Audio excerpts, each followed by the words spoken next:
All right, guys, what's going on? Welcome in. So the Eagles game, the final preseason game, just wrapped up yesterday. And really, the topic of the week has been, will the Jets acquire a new wide receiver?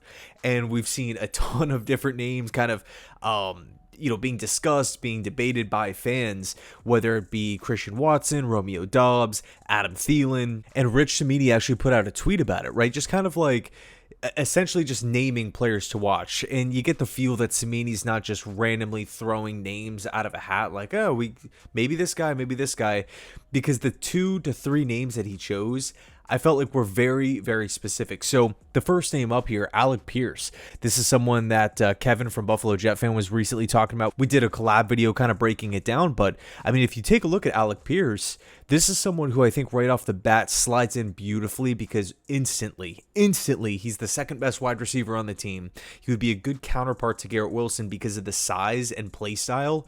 He also has this vertical ability. Right, he can separate from corners. He has speed to get down the field.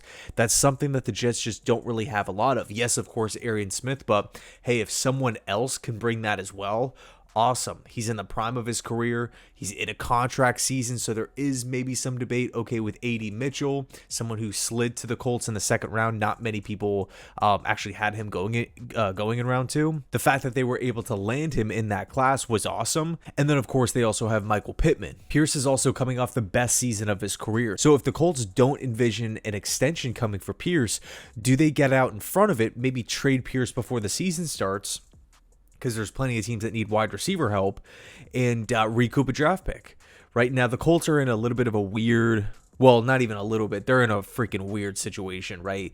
I personally have questions about the GM. I have a question about the head coach. I have a question about the culture, and I have a question about the quarterback position, which, and it sucks, man, because I like how the Colts are built. Like, they have a lot of my favorite players in football, really tough players, some really physical players.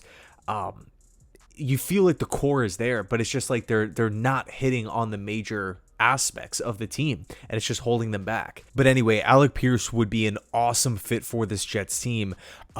Here's the question, though. The Colts aren't just going to let him go. Oh, yeah, we'll trade him for a 6th rounder, a 5th rounder. No, you're probably going to have to give up, I would say a 3rd rounder. I just can't see Indianapolis letting go of a guy like this coming off an 800 receiving yard season, who is still going to benefit this Colts team this year. You know, like Shane Steichen, like if the Colts don't improve, I think he's going to get fired. You know, Chris Ballard, I'm not sure. It feels like he has a very long leash there for some reason, but it just, would Shane Steichen be on board for that? Would Chris Ballard be on board for that? You know, flipping a guy who they picked up 3 years ago, coming into year 4. I'm not sure. I think you're going to have to blow the Colts away with an offer.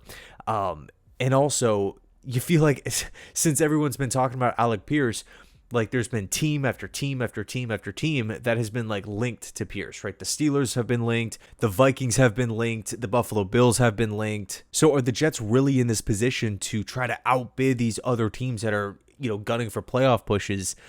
If it gets up to a 3rd round pick, it sucks because we don't have a 3rd round pick, right? Hassan Reddick trade.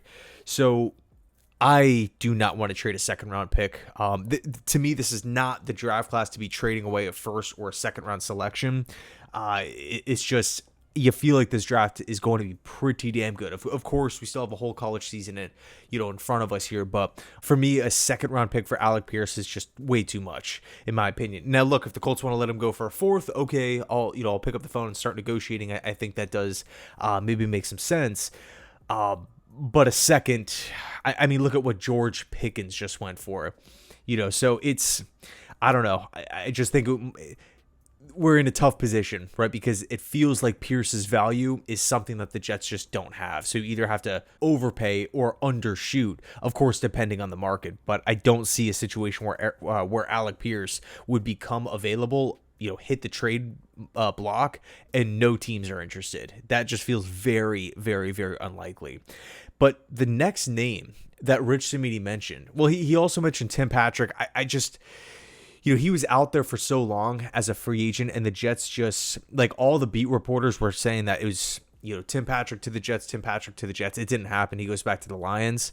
I just don't, I don't know. I mean, maybe because we're months removed from free agency, and now the Jets have seen a full training camp with the wide receivers, and maybe they might reconsider.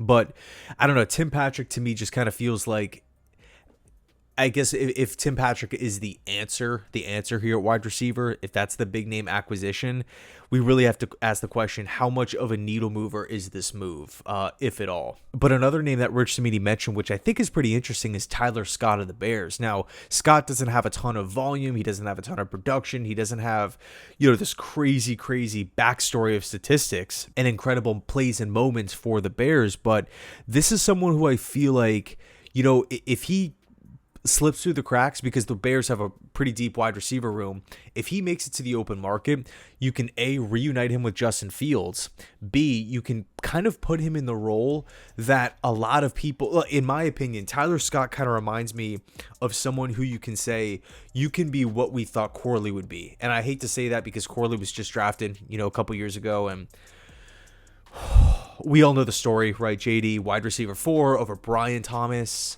Keon Coleman, all these different guys. It's just very frustrating. But anyway, when you think about, I guess maybe the vision that the Jets had initially for Corley in this offense, it's get him the football, watch him work, right? He had the nickname. Steve Smith was raving about Corley. Hard to bring down an open field. He's quick with the football. Well, Tyler Scott is someone who you can kind of do a lot of the same stuff with. You could run reverses with him. He does have speed. He is quick with the football in his hands. He's still really young. I believe he's only 23 or 24 years old. Here's actually a little snippet of Tyler Scott from an article that I was recently reading. On the field, Scott's rookie season showed flashes of potential. While his stat line, 17 catches for 168 yards, may seem modest, it is important to note that Scott was a part of a crowded receiver group that included DJ Moore and Darnell Mooney. Even with limited opportunities, Scott demonstrated his speed and his ability to stretch the field, providing a glimpse into the kind of playmaker he could become with more consistent targets. And right now, again, the Jets don't have a consistent wide receiver too. As much as I wanted some of these guys to win this job, it's just, calling it like we see it, it's just simply not happening.